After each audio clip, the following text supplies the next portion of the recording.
Jean-Jacques Bourdin. Il est 10h48, merci d'être avec nous. Nous sommes avec Antoine Parra, le maire d'Argelès-sur-Mer dans les Pyrénées-Orientales. Antoine Parra, bonjour. Bonjour. Et merci vraiment d'être avec nous. Ce matin, sur l'antenne de Sud Radio. La sécheresse, évidemment, dans les Pyrénées-Orientales, on en parle beaucoup. C'est le sujet principal de préoccupation. Les Pyrénées-Orientales qui subissent la pire sécheresse qu'ait jamais connue ce département méditerranéen depuis 1959, début des relevés de Météo France. Les niveaux d'eau sont au plus bas. Les fleuves côtiers, le Tête, l'Agly sont presque à sec. Les barrages en amont aussi. Il a manqué de neige cet hiver, de pluie au printemps. L'arrêté de crise a été pris le 28 avril. Il entrera en vigueur ce mercredi.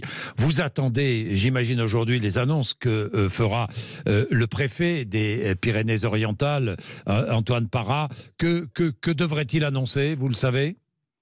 Écoutez, on a une petite idée. Alors, ce que j'attends surtout, ce serait la pluie. Oui, ça, c'est mieux. Mais sûr. Deuxièmement, j'attends effectivement les annonces du préfet qui seront faites dans la journée. On en connaît un petit peu les contours. Qu'est-ce qu'il va annoncer ?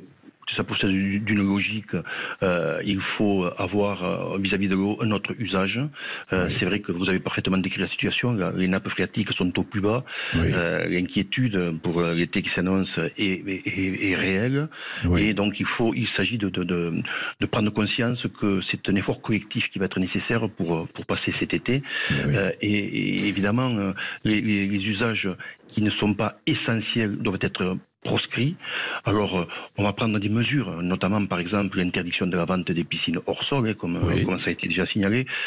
On va demander de ne pas refaire les niveaux des piscines, puisqu'il faut malgré tout que les piscines soient pleines, parce qu'elles risquent, c'est risqué de garder une piscine vide, on ne peut pas le faire. Donc il faut au maximum limiter ces usages-là, non pas tellement parce que le gain en termes d'économie d'eau est essentiel, mais je crois qu'il est essentiel de donner des images symboliques qui aident à faire l'effort, parce que ce qui ne serait pas soutenable, c'est que les agriculteurs puissent voir des piscines se remplir et les gens s'ébattre à l'intérieur des piscines, et eux ne puissent pas arroser leur récolte. Ça, évidemment. Évidemment. Antoine Parra, donc c'est clair, interdiction d'acheter des piscines hors sol dans les Pyrénées-Orientales. Il y aura aussi d'autres mesures. Par exemple, les golfs sont obligés d'utiliser des eaux usées. Je crois qu'il y a 2 golfs dans les Pyrénées-Orientales. Il y a d'autres mesures aussi qui sont prises pour les campings, par exemple. Vous avez beaucoup de campings sur votre ville ? Oui, nous sommes même la capitale européenne du camping, puisqu'il y a plus de 50 campings à Argelès-sur-Mer. Combien 50 campings Plus de 50 campings à Argelès-sur-Mer. Ah oui. Oui, effectivement, c'est un enjeu essentiel. Les campings font partie de notre économie au plein sens du terme. Ils contribuent énormément à l'emploi, à la richesse du département. Enfin, la richesse, c'est quand même un des départements les plus pauvres de France, mais malgré tout, ça contribue au bien vivre dans le département. Et ils ont des efforts à faire. Mais là encore, nous sommes plutôt dans l'ordre du symbole que de la réelle économie. Il faut tout relativiser. Les campings consomment 25% de ce que consomme le territoire. Ce n'est pas quand même énorme. Ils consomment 10% de ce qu'on consomme à Argelès-sur-Mer. Donc, c'est pas énorme, c'est beaucoup quand même. C'est pas énorme, parce que en même temps, la consommation ménagère n'est pas la consommation la plus importante, c'est la consommation agricole. Et c'est là qu'on rentre dans une thématique dans laquelle il ne faut pas rentrer, en tout cas qu'il ne faut pas qu'on verse dedans, qui est une opposition entre le monde agricole et le monde du tourisme, parce que jusqu'à aujourd'hui ils ont toujours été complémentaires, l'un a servi l'autre. Ça n'est pas aujourd'hui qu'il va falloir les opposer. Non, donc, vous avez raison. Antoine Parra, on ne pourra plus laver sa voiture aussi, hein? Exactement, ça je crois que c'est encore une fois des mesures de bon sens qui participent à l'acceptation des efforts qu'il faut faire. Là encore, voir des personnes qui laveraient leur voiture à plein jet, ça serait pas acceptable quand encore une fois des agriculteurs sont en train de perdre leur récolte et on se bat pour qu'ils conservent leur outil de production. C'est encore une autre dimension. Oui, interdiction d'acheter une piscine hors sol dans les Pyrénées-Orientales. Certains crient à une atteinte à la liberté. Que leur répondez-vous ? Je leur réponds que c'est du bon sens, d'abord parce que la situation l'exige. Deuxièmement, il est interdit de remplir les piscines. Donc, comment allez-vous acheter une piscine qu'on n'avait pas remplie ? Oui, ça c'est vrai. Certains vont la remplir la nuit. Hein. Parce que comment interdire alors qu'on peut acheter une piscine hors sol sur Internet ? Oui, c'est ça. Mais malgré tout, il y a toujours des des arrêtés préfectoraux ou municipaux qui autorisent ou interdisent certaines pratiques, et il y a toujours des gens qui contreviennent à ces interdictions. Bien sûr que ça se passera. Et nous sommes là dans ce qu'est la France ou dans ce qu'est un autre pays du monde, où il y a des gens qui sont complètement conscientisés, qui participent pleinement à l'effort collectif. Il y a ceux qui participent en rechignant, en râlant, ça c'est le commun des Français. Puis il y a ceux qui pensent ne pas se faire attraper parce qu'ils arrosent le jardin la nuit ou parce qu'ils remplissent la piscine la nuit. Ça c'est un autre type de citoyen, il faut faire avec.